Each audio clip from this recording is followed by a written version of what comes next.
Hello, friends. Ukraine continues its shenanigans after twice bombing the Russian oil pipeline vital to Hungary and Slovakia. This time, Hungarian police seized tens of millions of dollars in cash and 9 kilograms of gold stuffed in the back of a military van in Budapest. Ukrainian journalist Anatoly Shady drew attention to the fact that the cash and gold were not packed in standard secure containers, suggesting the transfer could be tied to corrupt dealings between high-ranking Ukrainian officials and their backers in Brussels. Quote, "The money belonged not to Zelensky himself, but to his accomplices from Europe. Both Hungary and Slovakia vowed to scuttle a $90 billion EU-Ukrainian slush fund this year. Zelensky threatened to invade and assassinate Orbán, prompting a limp-wristed rebuke from the EU. Slovakia and Hungary, meanwhile, agreed to build their own pipeline for Russian oil." Next up, the Quran Surah 103 as Nostradamus. Have you not seen how your Lord dealt with the people of the elephant? Did he not foil their strategy and send against them flocks of birds, which pelted them with clay stones? Thus he made them like stubble cropped by cattle. Bear with me now as I recite, and see below the URL of my model reciter to Naji.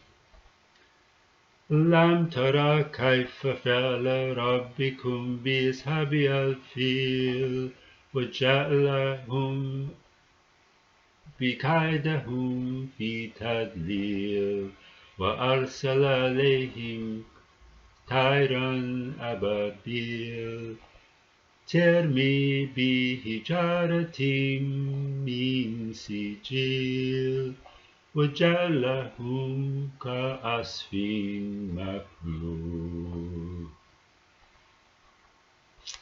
Next up, Russian mediation in the Gulf.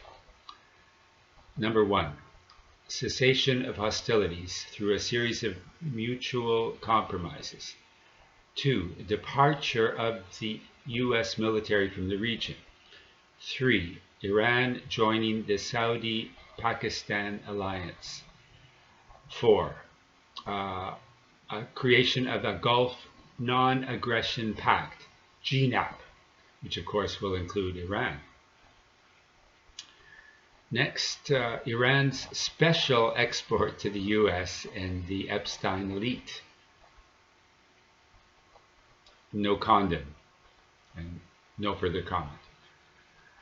On Wednesday, March 18th, peaceniks lined up dozens of backpacks and pairs of kids' shoes near the Capitol, a chance for members of Congress and the public to mourn the students and all those killed at the girls' school on the first day of the U.S. attack on Iran.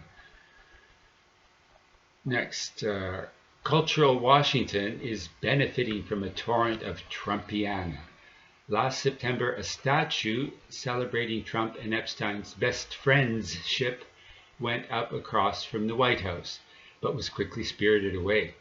Now a glittering gold laminated statue inspired by the Titanic scene with DiCaprio and Winslet, as if in flight, has appeared. Meanwhile, the streets are lined with Trump banners, as are the Department of Justice, Department of Labor, etc., and the Trump Kennedy Center for the Arts. Sadly, the center has experienced a slump, as the orchestra and multiple performers have cancelled performances, unable to abide the adulation of the great leader. At the Oscars, Conan O'Brien predicted Trump would not rename after himself a theater called Has a Small Penis. Hopefully, this news for Ontarians will have some outcome. The Supreme Court of Canada has granted leave to appeal to Ontario Place protectors on their challenge to the Ontario government's Rebuilding Ontario Place, ROPA. Please donate. Save our waterfront. See the URL below. Thanks.